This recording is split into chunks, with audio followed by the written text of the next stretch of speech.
di sekolah itu harus hafal dulu. Jangan lebih banyak begadangnya kalau malam nanti. Oke, mana kartu kelasnya silakan disiapkan dulu. Ya, siap.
Kehadiran siswa.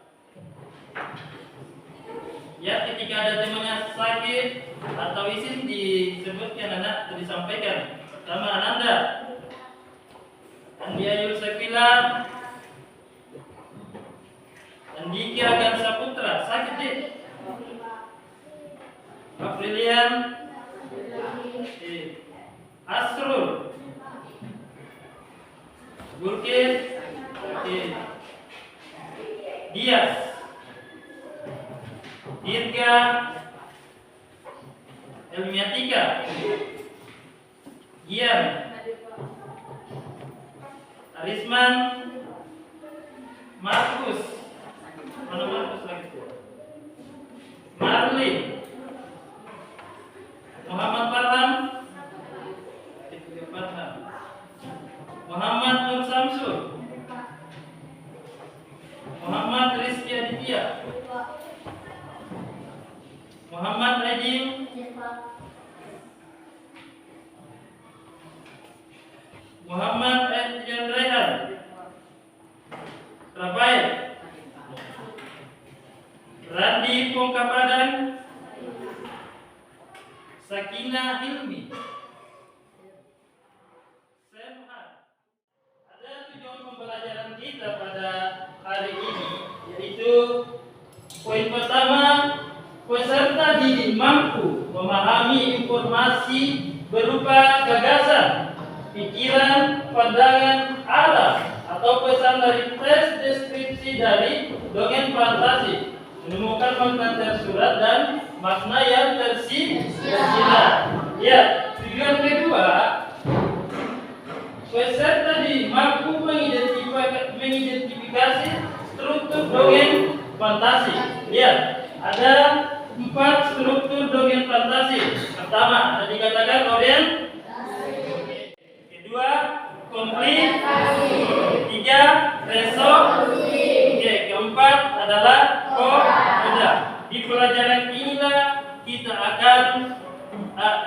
menjelaskan. Jadi makanya ini tujuan pembelajarannya nak, bukan hanya didapatkan di sekolah, tapi kita juga bisa didapatkan di luar dengan menonton video atau televisi. Ya, ada di atas. Pernahkah kamu menyimak dongeng fantasi baik dalam bentuk audio, video atau diceritakan langsung oleh orang lain? Kira-kira siapa yang pernah dengar ini? Oke, Sinta. Oke, pernah melihatnya di televisi dengan YouTube. Oke, pertanyaan kedua. Masih ingatkah kamu dengan tokoh-tokoh yang dikisahkan dalam dongeng fantasi yang kamu simak? Oke, Dinka. Oke, si kancil dengan harimau, kura-kura dengan kelinci. Itu tokoh-tokoh itu yang terlibat dalam suatu cerita. Oke, ada lagi yang pertanyaan ketiga. Pesan moral apakah yang masih ingat berdasarkan dongeng fantasi yang pernah kau lihat? Siapa yang bisa jawab nih? Oke, silakan lah. Kita selalu berbuat baik sesama teman. Lihat, pertanyaan-pertanyaan inilah yang sering muncul, lihat nak, ini dongeng fantasi adalah tidak hanya didapatkan di sekolah. Cerita ini tidak hanya didapatkan di buku, tapi kita juga bisa nonton YouTube, bisa nonton televisi, bahkan bisa juga diceritakan orang-orang atau temannya. Makanya pelajaran inilah kita itu belajar bukan hanya datang ke sekolah baru belajar, tidak. Kita juga bisa belajar di luar. Makanya itu gadget atau HP itu kan kalian cuma pegang HP, bukan lah. Ada itu banyak bisa dipelajari di dalam materi ini. Dengan buaya, kalau kita lihat garis dasarnya, buaya itu tidak pernah berteman dengan kura-kura karena dia sama-sama satu makhluk pemangsa. Oke, lihat ada ciri-ciri cerita fantasi. Tadi pengertian. Lihat ciri-ciri cerita fantasi. Dunia imajinatif. Cerita fantasi menciptakan dunia yang unik dan berbeda dari dunia nyata. Dunia ini bisa merupakan kerajaan dongeng planet asing. Kerajaan dongeng planet. Segmen dunia menjadi cerita fantasi menciptakan dunia yang unik. Kata kunci dari dongeng. Kalau ada itu temanmu yang tidak sesuai apa yang dikatakan, bilang bikin dongeng lagi. Dongeng merupakan cerita yang tidak benar terjadi, terutama kejadian zaman dulu yang aneh-aneh. Kisah yang terkandung di dalamnya seringkali tidak masuk akal, hanya ada dalam angan-angan. Meski demikian, dongeng mengandung pesan moral sebagai media untuk menanamkan nilai moral yang layak diteladani. Lihatlah slide berikutnya. Minimal informasi teks dongeng fantasi. Ada 3 hal yang perlu diperhatikan dalam menyimak teks dongeng fantasi. Ya, jadi kalau kita menyimak atau melihat buku atau mendengarkan atau membaca, lihat ada yang tiga berperan penting ini. Pertama, siapa saja tokoh yang dikisahkan dalam dongeng tersebut. Contohnya, siapa pemeran utamanya? Kan dongeng itu melibatkan contohnya serigala dengan harimau, kura-kura dengan kelinci. Nomor 2, bagaimana watak itu cerita. Lihat, kalau kita berbicara masalah orientasi, berarti kita berbicara masalah pengenalan. Coba lihat, ada di sana pengenalan latar. Berarti kalau kita berbicara pengenalan latar, berarti suatu tempat. Memperkenalkan tempat dan waktu cerita berlangsung. Dalam dongeng fantasi, latar seringkali unik dan imajinatif, seperti kerajaan dongeng, hutan ajaib, dan dunia paralel. Jadi ini kalau kita berbicara latar, berarti kita berbicara masalah tempat. Lihat, ada di poin kedua, pengenalan tokoh. Akan tadi tempat demi. Sekarang ini organisasi ada namanya. Kalau baca kau sebuah cerita, ada cerita membaca. Lihat, di mana tempatnya? Jangan dibaca saja. Dibaca ini sekian-sekian, tapi tempatnya itu tidak kalian tahu. Makanya siapa tokohnya? Siapa yang terlibat dalam cerita itu? Ketiga, apa masalahnya? Berarti ada 3 dalam poin penting ini orientasi. Ya, komplikasi, penyimbangan masalah. Kan sudah tadi ada tempatnya, ada tempatnya, siapa tokohnya, apa masalahnya. Sekarang kita masuk di bagian kedua, komplikasi, perkembangan masalah. Komplikasi, pengembangan masalah, resolusi penyelesaian. Penyelesaian ada nomor 3, pertama penyelesaian konflik. Lihat, tokoh utama berhasil mengatasi konflik dengan mencapai tujuan. Lihat, kedua, pengungkapan rahasia misteri atau rahasia selama ini tersembunyi atau terungkap. Ketiga, pelajaran hidup. Dongeng fantasi sering mengandung pesan moral atau pelajaran hidup yang disampaikan melalui penyelesaian konflik. Oke. Ada nomor, lihat bagian terakhir ada namanya koda.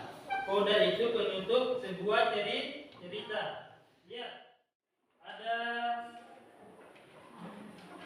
soal yang saya bagikan. Ada ini untuk menjawab soal ini, coba perhatikan dulu semua. Untuk menjawab soal ini, lihat, silakan dibaca dulu naskahnya atau teksnya, ceritanya, baru menjawab soal 1 sampai 5.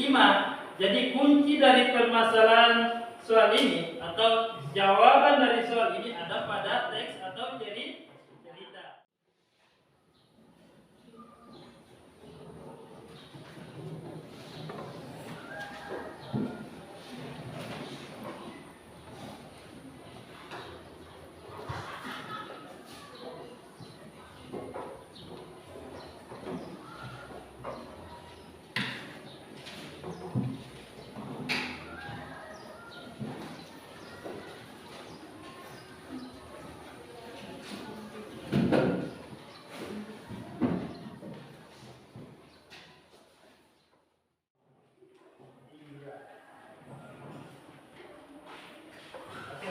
Atau selesai.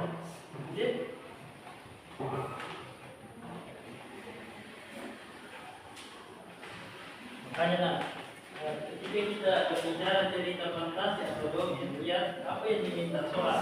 Makanya baca baik-baik.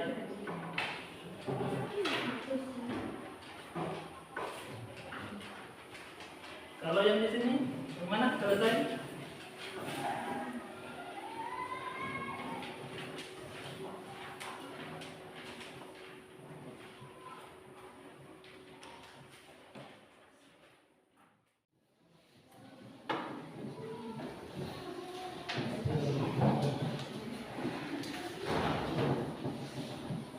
Iya.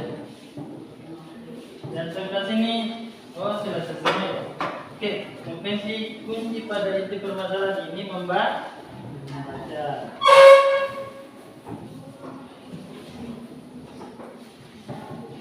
Oke, di sini hias sel. Ada nomor 1. Tokoh semut pada kutipan dongeng fantasi tersebut memiliki watak suka ada suka menolong, suka bekerja keras, bersahabat, dan senang menari. Kira-kira di jawaban nomor 1 ini ada pada bagian B. Oke, nomor 2. Yang ada nomor 2. Pesan moral yang terkandung dalam kutipan dongeng fantasi tersebut ada pada bagian D. Kita sudah belajar semua. Oke, nomor 3. Pernyataan berikut yang sesuai dengan isi kutipan teks dongeng tersebut ada pada 2. Kelompok 2. Ada Ananda. Muhammad Nur Samsul, Dirga, Arisman Marlin dengan Andi Ayub Sakila dan Ulfia. Sementara yang ada di kelompok 3 ada Ahyan Rehan, Hermetika, Aidin, Suharti, Sakina, Hilmi, Aditya dan Sri Mutia. Oke, silakan cari kelompoknya masing-masing.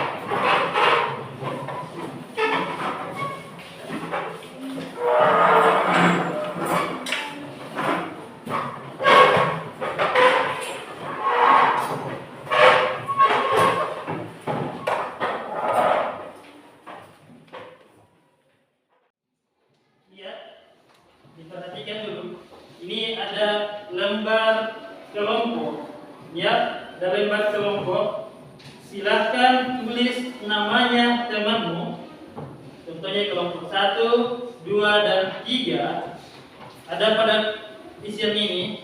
Terus kelompok 1 itu membahas masalah orientasi. Ingat, ada kelompok 1 komplikasi. Silakan tulis namanya temannya. Kelompok 2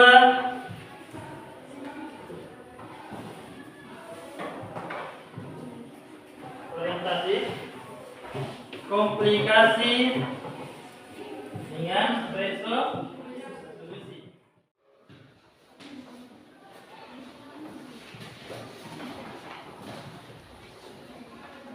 Coba perhatikan dulu semua, nak.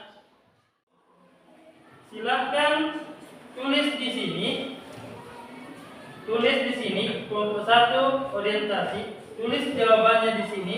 Terus tempelkan di lembar kerja ini. Paham? Begitu juga kelompok 2. Ada di belakang, silahkan tulis baru tempel di lembar ada pada di sini.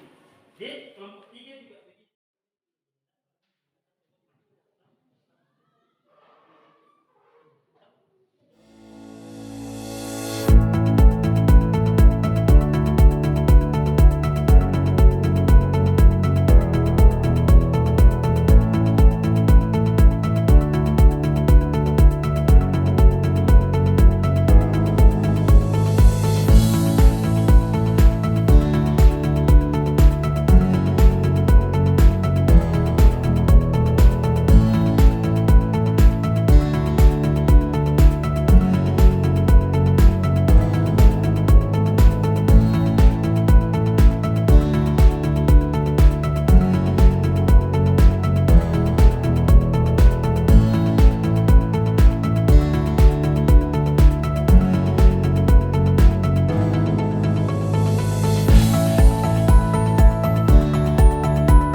tiga bagaimana?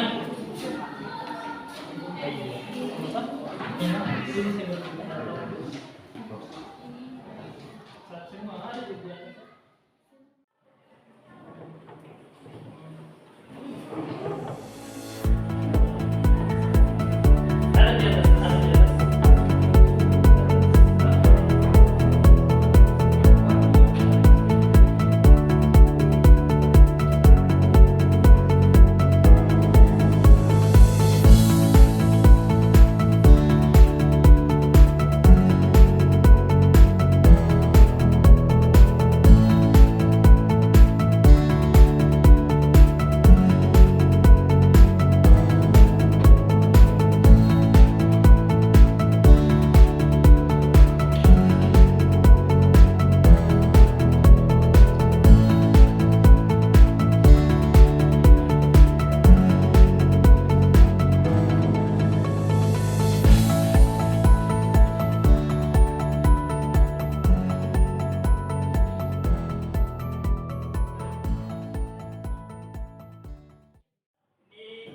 Kelompok satu akan membacakan hasil atau diskusi kelompoknya atas nama Sinta. Oke, silakan Sinta. Coba diperhatikan dulu untuk kelompok 1, 2, dan 3. Yang dibahas kelompok 1 adalah orientasi. Oke, silakan Nak.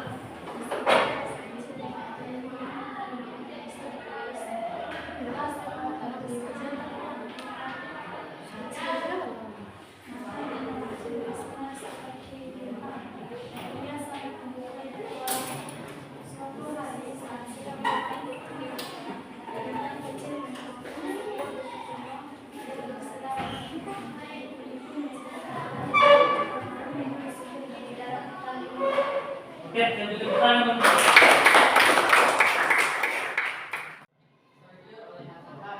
Binatang kecil memutuskan untuk menjelajahi hutan lembut. Namun, hutan itu ternyata dihuni oleh berbagai makhluk ajaib penasaran dan sedikit nakal, yaitu pemburu raksasa yang suka bermain petak umpet, bunga matahari yang bisa berbicara, dan pohon-pohon yang bisa berjalan.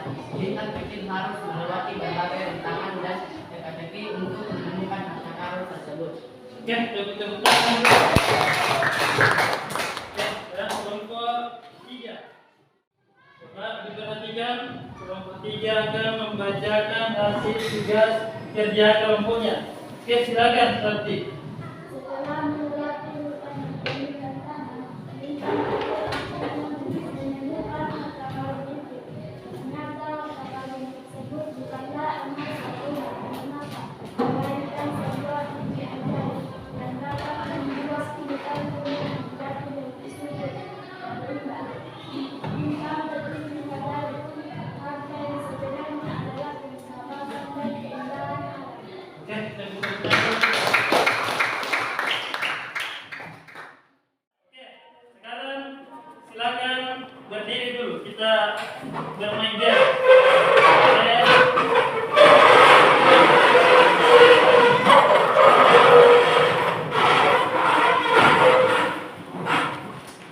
Oke, sudah semua. Coba perhatikan. Ketika ini targetnya, kita ada 3. Pertama, kalau Bapak bilang pagi, kita tepuk tangan 1 kali. Kalau Bapak bilang siang, berarti 2 kali. Sore itu tidak tepuk tangan. Cuma kasih saja. Oke, tahan. Oke, sekarang konsentrasi. Oke, lihat. Pertama, pagi, siang, pagi, siang, sore. Tidak ada salah. Makanya konsentrasi. Oke, kita ulang dulu. Siang, pagi, oke, sore, oke. Satu kali lagi. Lihat, kalau Bapak bilang pagi berarti tepuk tangan 1 kali. Kalau Bapak bilang siang berarti 2 kali. Kalau Bapak bilang sore berarti tidak tepuk. Oke. Sore. Saya ulang dulu lah. Coba lihat. Pagi, siang, sore. Oke, saya ulang lagi. Pagi, siang, sore. Oke, siang, pagi, sore. Oke, sudah coba perhatikan. Lihat, ini adalah hasil persentase kelompok 1 dengan kelompok 2 dengan 3. Lihat, kelompok 1 membahas tentang masalah orientasi atau struktur dalam suatu cerita. Kelompok 2 membahas komplikasi. Kelompok 3 membahas resolusi. Oke, coba perhatikan. Mari kita bahas sama-sama. Lihat, buku ini menceritakan tentang harta karun yang tersembunyi di dalam hutan. Itulah yang dikatakan orientasi. Begitupun juga dengan komplikasi dan resolusi. Lihat, ini adalah sebuah tempat atau di mana tempatnya di hutan. Ini adalah komplikasi. Apa masalahnya? Ini adalah solusi. Bagaimana solusi yang ditawarkan pada cerita? Ya, tuliskan pengertian cerita fantasi. Nomor 2, di mana cerita fantasi biasa diceritakan. Nomor 3, penyelesaian masalah dalam cerita fantasi biasa disebut apa? Oke? Sudah mengerti? Ada soalnya di atas, nak?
Lihat, ada di sana pengertian cerita fantasi, di mana cerita fantasi biasanya diceritakan atau penyelesaian masalah cerita fantasi biasa disebut apa? Ya, cerita pengertian cerita fantasi adalah cerita yang tidak sesuai dengan kenyataan. Cerita ini banyak ditayangkan di YouTube atau di televisi, bahkan ada juga di buku paket. Makanya rajin-rajin ke korpus. Jadi lihat pelajaran yang akan disajikan. Lihat pelajaran cerita fantasi ini minggu depan ini atau minggu depan saya masuk pada hari ini kita akan mempelajari materi berikutnya. Kira sekian pembelajaran hari ini tentang masalah cerita fantasi. Coba atau masih ada yang mau ditanyakan? Ada jelas? Oke, sekian. Terima kasih.